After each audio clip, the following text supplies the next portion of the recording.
Take a deep breath. I'm Michele Granberg. Welcome to Positive Energy, offering topics that awaken your soul. On this show, we're exploring the notion that everything is energy. That's right, all physical matter, including your body, is energy. Essentially, we're all walking, talking, breathing, living, feeling fields of energy and information. So what? What does that mean for you and me? My guest, Jean Ang, is formally trained as a neurobiologist, but transitioned full-time into healing work with various energy healing methods. He joins us to discuss the nature and power of energy, consciousness, and intention. So welcome, Jean. Hi, Michelle. Thank you. I'm glad to have you here. Welcome to Positive Energy. Oh, yeah. Can you feel the positive energy? Yes. And thanks for inviting me. Ah, nice to have you. I'm glad you're in town. You're actually from California, yes? Mm-hmm. How are you dealing with the cold weather? Doing okay with that? Pretty big shock. It's a shock. Wakes you up. I won't say how warm it is in California. Please don't. Please don't rub our noses in it. We know it's warm and sunny in California right now. Yeah. Let's start. Tell us about your background a little bit about your background in traditional science and your background in energy healing and how you sort of made the quantum leap. Mm-hmm. No pun intended. Pun intended. From traditional to this sort of non-traditional realm. Right. Yeah, I started on pretty traditional education. My undergrad was at Stanford in human biology, so it was kind of a science pre-med type of track. But already in college, I was becoming interested in a sort of inner spirituality. So I ended up in my last 2 years double majoring in philosophy and religious studies in addition to that. But I continued in the more scientific route and eventually went to Yale to study neurobiology. Mm. And in that we were studying how the cerebral cortex develops, like the higher part of the brain in the human. And then after I graduated from there, I stayed on to do a postdoctoral fellowship. And right around that transition time is when this sort of inner spirituality began to sort of emerge into the more external aspect of my life. And after my postdoctoral fellowship, that's when the 180-degree or quantum leap occurred. Was it like a kind of a big aha moment for you? Or was it just sort of felt like a very natural, gradual? Mm-hmm. Well, not so. I think it was gradual because of really started already in college, but it was fairly intensely. But I was still kind of wedded to the idea of what I should become. So it was more when you grow up. Yeah, exactly. So it was more the opportunity. I think arose partly. I think because of during that time, which was around maybe 3 years before 2012.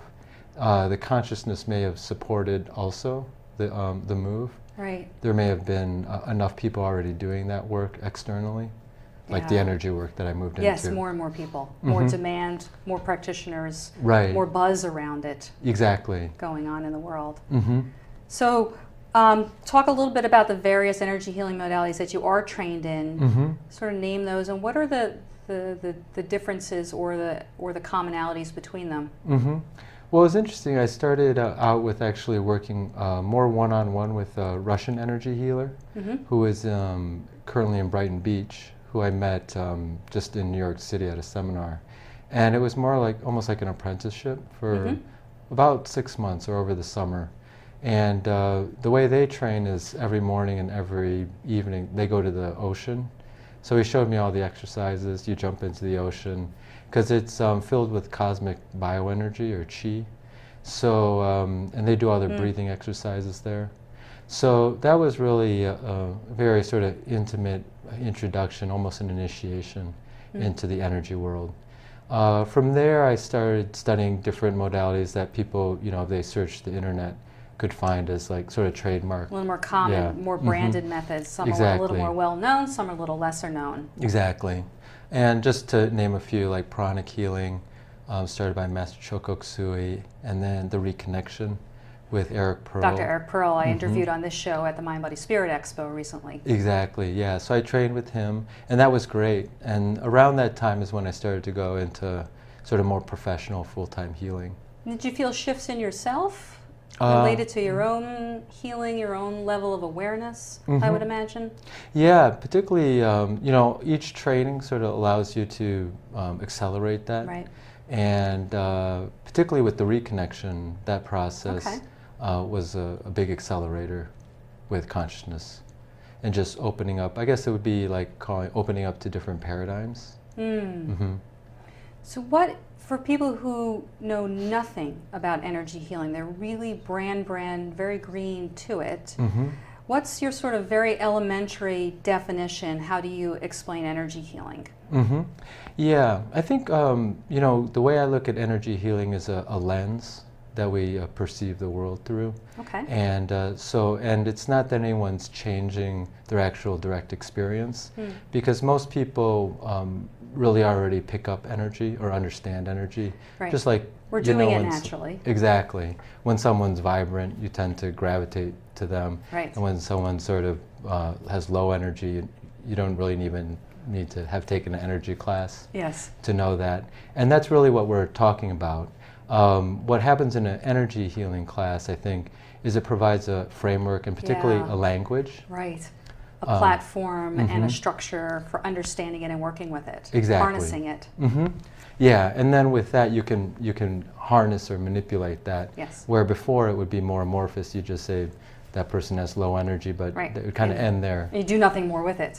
Exactly. Right. So from there, I think all the different modalities, they contribute to that. It's where they overlap. Maybe their methodologies are slightly different or similar, and but the premise is the same. It's working with this invisible energy that is in us, that's all around us, that actually can be harnessed for healing. Right, exactly. So from your point of view, anyone could be an energy healer in that way.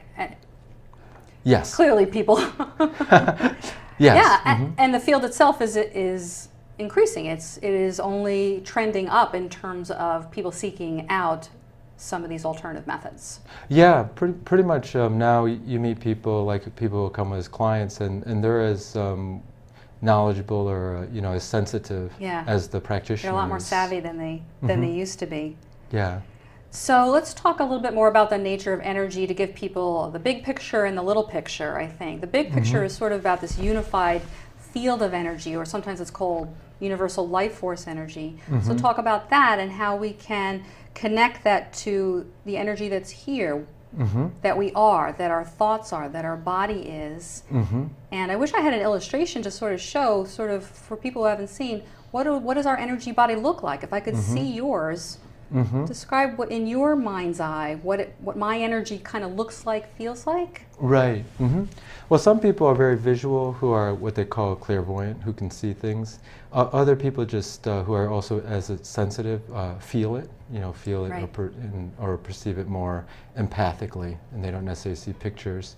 But the general model is that the energy body is something that fairly follows the same contours as our physical body, and is like enmeshes it, like as if you had like a glass of water, and then which would be your physical form, and then the water poured into it is like maybe it'd be more flowing like a glove, and you pour the water into the glove, and it fills the glove. So our chi or energy or bioenergy, or in Judaism they call it ruah, in Korean it's called ki. So a lot of martial artists know about this. It's the same concept of this bioenergy, or life force energy. A good book that a lot of people have read that's very helpful, particularly for people who are, like you mentioned, new or green to the topic, is Lynn McTaggart wrote the book The Field. And she did a great survey of the current energy healing concepts, and particularly with intention. Because our mind really directs the energy, and that's where the rubber starts hitting the road. in terms of Right. using the energy in your life.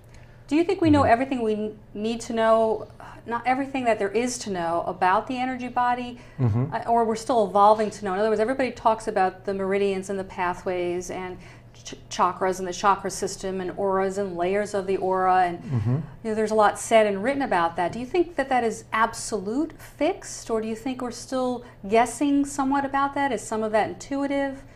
What's your sort of take on that? Yeah, I think we're still learning. I think all those models are basically that. They're like maps. Right. And having the direct experience. Someone may have an experience, let's say, of what they call the crown chakra, which is this energy center that's on the top of the head, and may define it as certain colors like purple, gold, and maybe some type of brilliant white. But the best thing is for the person just to have their own direct experience of that, and they may come up with slightly different colors. And it's correct. It's correct, Exactly. because it's different for everybody, because how do you explain color itself is vibration? Yes. So it's never stagnant.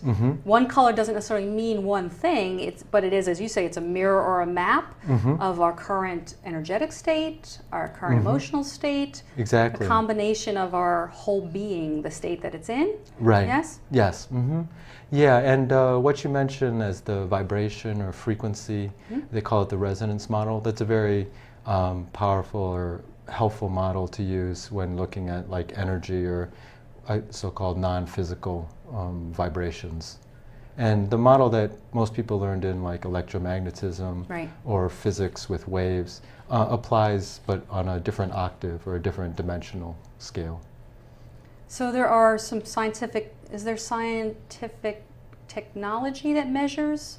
Is that what you're saying? There is some, is science not quite caught up with this field in terms of their technology? Does that question make any sense? Yeah. You see what I'm asking? Like where is traditional science in regards to energy healing, perhaps? You know? That's a good question. Answer that one. Okay. Well, I think what I like to look at is the paradigm that's being used right now for meditation research. In terms of if we're looking at very traditional science, or in this case neuroscience, because that field is beginning to emerge and is being studied by major labs and all the big universities, particularly the neuroscience departments.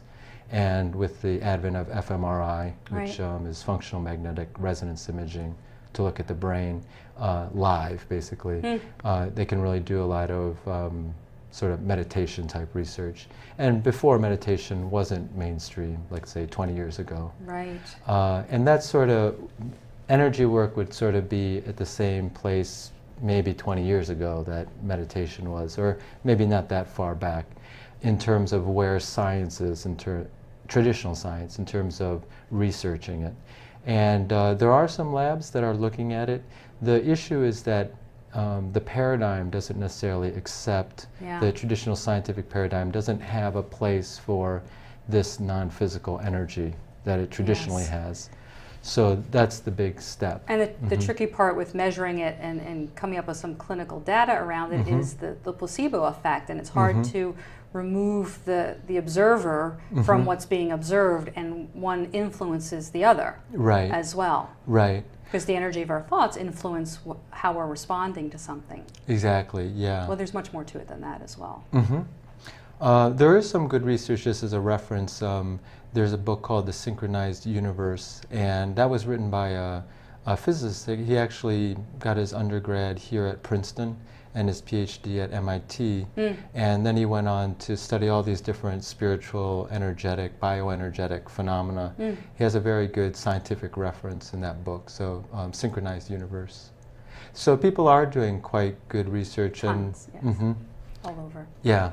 I see now, and it's very exciting. There's just big conferences. You know, there's large groups sitting down together to talk and to study, scientists and energy healers, the esoteric and the spiritual leaders, and it's just it's incredible. Right. I think it's a wonderful thing. So let's bring it down to sort of the client level, where people that you work with, clients that you work with, average people, applying energy healing. There's no typical session, there's no typical client, but what are